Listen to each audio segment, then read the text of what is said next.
فتة العيد اللي بناكلها في المطاعم بتكون العيش بتاعها مقرمش وفي نفس الوقت طري، مش عارفين ازاي. تعالوا اقول لكم بقى هنعملها ازاي بخطوات بسيطة جدا، وبجد طعمها خطير. لو جربتوا الطريقة دي مش هتعملوا اي طريقة تانية للفتة خالص. وكمان شايفين اللحمة طالعة دايبة ازاي؟ يلا بقى نقول بسم الله الرحمن الرحيم ونبدأ وصفتنا النهاردة. اول حاجة هنعمل اللحمة، هجيب حلة واحط فيها نص معلقة كبيرة من السمنة، هحط كمان حبهان وفلفل اسود ومستكة، يعني دلوقتي الفلفل الاسود حصى والحبهان، وهنحط كمان معاها مستكة هنحطها على السمنه. وهبدا انزل معايا اللحمه دي يعني للفته، تنفع للفته حلوه. اي نوع انت عندك حابه تعمليه اعمليه. دي نوعها ايه؟ نوعها سن. هحط بقى اللحمه هشوحها، هخليها تاخد لون من على الجنبين، هتكون احلى كتير جدا. هنزل معاها واحده من الطماطم الصغيره يعني وسط كده، وكمان بصلايه كل واحده هقطعها على جزئين، وهشوح اللحمه دي بقى في المستكه مع الحبهان والبصله والطماطم والفلفل الاسود الحصى لغايه ما اخليها تاخد لون من على الجنبين. هنزل بميه سخنه من الكتل، هخلي طبعا الميه تغطيها وهسيبها لما تغلي، ولما تغلي والريم يظهر على الوش هبدا اشيله. ولما الاقي الشوربه بقت زي الفل كده هنزل بمعلقه صغيره مليانه من السكر، وكمان معلقه من الملح بقى حطيه على حسب رغبتك، حطي ودوقي، لو حابه تاني حطي. هقلبها بقى وهسيبها تغلي وهسيبها تستوى في السكر والملح اللي حطيته.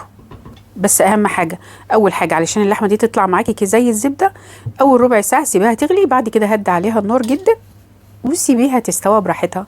تعالوا بقى نعمل دلوقتي الرز. جبت حله وحطيت مستكه وحطيت حبهان ومعلقه كبيره من السمنه وشويه زيت. غسلت الرز وصفيته، ما نقعتهوش، نزلت بيه بعد الماده الدهنيه ما سخنت ونزلت عليها بالرز. هقلبه بقى كويس جدا في الحاجات اللي حطيتها دي علشان يديلي الرز يديلي طعم. وهحط كمان الملح بتاعي، اظبطيه بقى على حسب راحتك. وهقعد اقلب في الرز كتير لغايه ما اسمع صوت خرفشه كده والميه نشفت من على الرز. بصوا لقيت انه حطيت الملح دلوقتي، وحطيت كمان نص معلقه صغيره من الفلفل الاسود.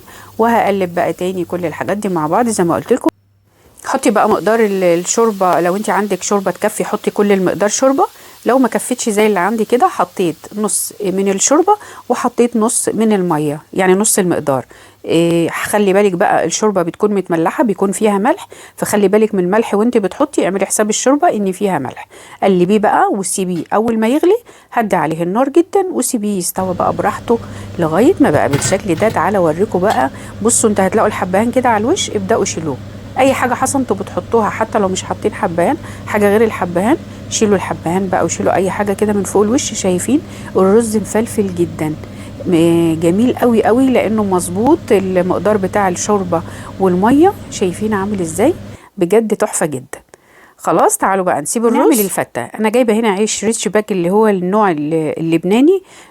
بصوا في ناس، انا عارفه كل الناس بتحب العيش البلدي في الفته، بس الكلام ده لو انت هتسقي العيش نفسه شوربه، لكن العيش ده مناسب جدا للطريقه اللي انا هعملها لكم. يعني دي ما تناسبش غير الطريقه اللي انا هعملها لكم. نوع العيش ده جايبه العيش اللبناني ده علشان ده يمشي معاه، علشان هيبقى رقيق جدا، ولما اديله تحميصه هيطلع ناشف كده مقرمش، ونفس الوقت فيه طراوه كده بسيطه، طري بسيط قوي كده. قصيته بالمقص بالشكل ده. هفرقه كده في النص وهحط معلقه سمنه كبيره مع شويه زيت.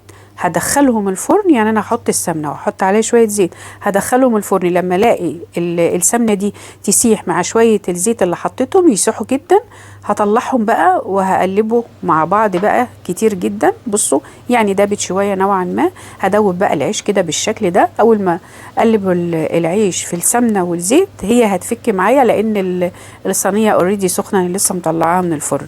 هتلاقيها فكت معايا. اهم حاجه غليه في العيش ده كويس جدا بالسمنه والزيت. وعلى فكره تقدري تعملي فيه حاجه تانية، تقدري تقليه او تحمريه في زيت غزير، بس انا حابه يكون خفيف شويه. كفايه عليه معلقه السمنه دي مع شويه الزيت. وهقلبه وهدخله بقى الفرن تاني لغايه ما يتحمص كده ويقرمش معايا. هطلعه ونشوفه مع بعض. هجيب بقى الصينيه بتاعتي اللي هعمل فيها الفته، وهحط فيها العيش. سامعين مقرمش ازاي؟ مقرمش قد ايه؟ مقرمش بقى وخفيف، ما يضايقكيش وانت بتاكليه، مش هتلاقيه ناشف قوي بقى على اسنانك كده، او مش هتقدري تاكليه زي لو هو عيش بلدي. يعني انا دلوقتي حطيت العيش، هحط عليه الرز على طول، مش هحط بقى شوربه ولا هحط اي حاجه تاني خالص. زي ما انا بقولك كده، هتحطي العيش وبعد كده هتحطي الرز فوقها. غطي بقى الرز كده وسيبي الجوانب ظهره يكون فيها العيش عشان تديلي شكل. وفي نفس الوقت قرمشه، يعني اللي على الاطراف ده هتلاقيه مقرمش جدا، اللي في النص ده عشان تحط عليه الرز سخن هتلاقي فيه منه كده القرمشه على طراوة كده بسيطة، بيكون طعمها حلو كده لما تلاقي الفتة فيها اختلاط بين العيش المقرمش على الطري على الوسط، بجد خطيرة جدا. بصوا بقى، حطيت معلقة سمنة مع شوية زيت، هشوح. طلعت اللحمة طبعا استوت جدا، بقت زي الزبدة. طلعتها شوحتها، ولما اخدت لون بالشكل ده في نفس الوقت طرية كمان، هبدأ اطلعها واحطها في قارب بالشكل ده او في السرفيس. في نفس الطاسة هنزل بالثوم المفروم حوالي معلقة او معلقة ونص كبيرة على حسب الكمية اللي هتعمليها. وحطيت نص فنجان قهوة خل، يعني فنجان القهوة حطي نصه خل، وتشيها بقى بالثوم مع 2 كبشتين من الشوربة بتاعتك الحلوة. حطيها على الثوم وسيبيه ياخد غلوتين، وهاتي بقى انزلي بيه على الرز، رشرشي كده على الرز وكمان على العيش بالشكل اللي انت شايفاه ده. وبعد كده حطي بقى في العيش كمان في الجوانب حاجة بسيطة، ما تكتريش عشان مش عايزاه طري برضو زي ما قلتلك بالشكل ده.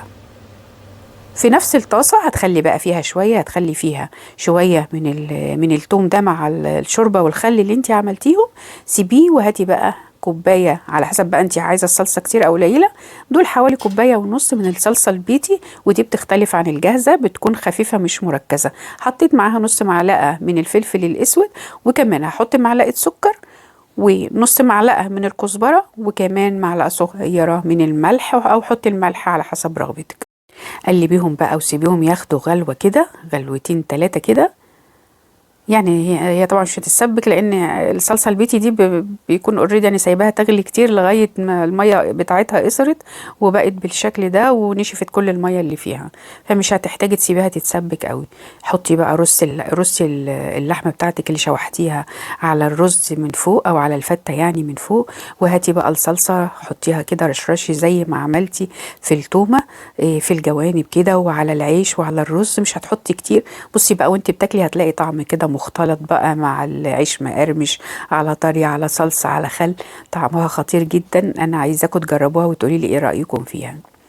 تعالوا بقى دلوقتي نشوف اللحمة عاملة ازاي. بصوا الفتة بجد خطيرة جدا. وكمان تعالوا نشوف اللحمة مع بعض استوت قد ايه وبقت طرية وجوسي. عايزاكم تجربوها وتقولوا لي رأيكم. اشوفكم على خير ان شاء الله في فيديو جديد. سلام عليكم.